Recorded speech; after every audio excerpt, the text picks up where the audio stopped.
السلام علیکم۔ آج ہم ایک بہت ہی دلچسپ موضوع پہ بات کریں گے، دوسری شادی اور بڑے صغیر۔ دوسری شادی کے بارے میں دنیا کے مختلف خطوں میں مختلف تصورات پائے جاتے ہیں۔ شریعت میں 4 شادیوں کی اجازت ضرور ہے، لیکن کچھ نکات بے حد غور طلب ہیں۔ عربوں میں کئی شادیاں عام ہیں، امریکہ اور یورپ میں اس کی کوئی گنجائش ہی نہیں ہے۔ ایک ہی بیوی ہوتی ہے، اس کے بھی حقوق اتنے بلند ہوتے ہیں کہ طلاق کی صورت میں آدھی جائیداد۔ ہندوؤں میں دوسری کا تصور ہی نہیں ہے۔ بڑے صغیر کے جو مسلمان ہیں وہ بیچ میں لٹک رہے ہیں، وہ للچائی ہوئی نظروں سے کبھی عرب کی طرف دیکھتے ہیں تو کبھی اپنی بیوی کو۔ ادھر دوسری شادی کا لفظ منہ سے نکلتا ہے، ادھر ہنگامہ شروع ہو جاتا ہے گھر میں۔ یہ بلا وجہ ہرگز نہیں ہے۔ بڑے صغیر کی عورتیں دوسری شادی کا نام سنتے ہی کفن باندھ لیتی ہیں۔ جو لوگ دوسری شادی کر کے شریعت پر عمل کرنا چاہتے ہیں، ان سے میری کچھ سوالات ہیں۔ شریعت میں کہیں جوتا چھپائی، دودھ پلائی یا مہندی کی رسم کا ذکر تو ہے ہی نہیں۔ اگر نہیں تو ہماری ہر شادی کا وہ لازم الملزوم حصہ کیوں ہوتے ہیں؟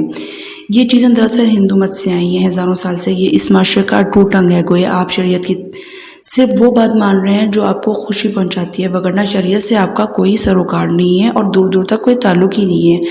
آج بھی سر سے پاؤں تک یہ ایک ہندو معاشرہ ہے، اس میں دوسری عورت کا کوئی تصور ہی نہیں ہے۔ دوسری اگر کبھی آئی تو سازش سے اور پہلی کا گلا دبا کر ہی آئے گی۔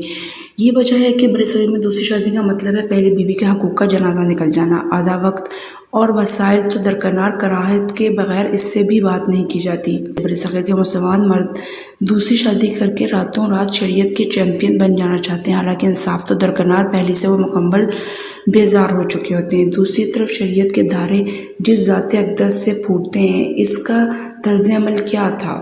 مرض الموت کی تکلیف حد سے بڑھ گئی تو ازواج مطہرات کو جمع کر کے ان سے اجازت طلب فرمائی کہ آخری ایام حضرت عائشہ صدیقہ رضی اللہ عنہا کے حجرے میں بسر کر لوں۔ یہ تھا انصاف۔ عام شخص ایسا انصاف تو نہیں کر سکتا، لیکن بہت کچھ کیا بھی جا سکتا ہے۔ دوسری شادی والی آیت میں اللہ نے یہی کہا ہے کہ تم کر نہیں سکو گے مکمل انصاف، لیکن انصاف کی کوشش کرتے رہنا۔ کوشش فرض ہے۔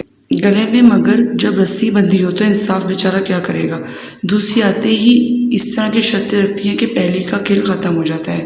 دوسری شادی سے پہلی بیوی کو اذیت کیوں ہوتی ہے؟ نفس کہاں یہ بات گوارا کرتا ہے کہ 100% ملکیت کی بجائے ایک دم وہ 2 حصوں میں بٹ جائے، 2 میں سے ایک بھی ایسا کہ دوسری کی اہمیت کہیں زیادہ ہو۔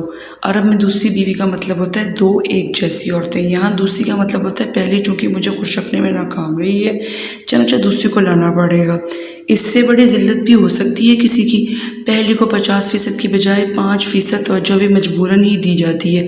برصغیر کی عورت کے لیے دوسری شادی ایسی ہی ہے جیسا کہ کسی مرد سے اس کی آدھی جائیداد راتوں رات چھین لی جائے اور کسی دوسرے کے حوالے کر دی جائے، آدھی کہاں پوری ہی دے دی جائے۔ عربوں میں ایک شادی پہ اکتفا کرنے والا مسکین سمجھا جاتا ہے۔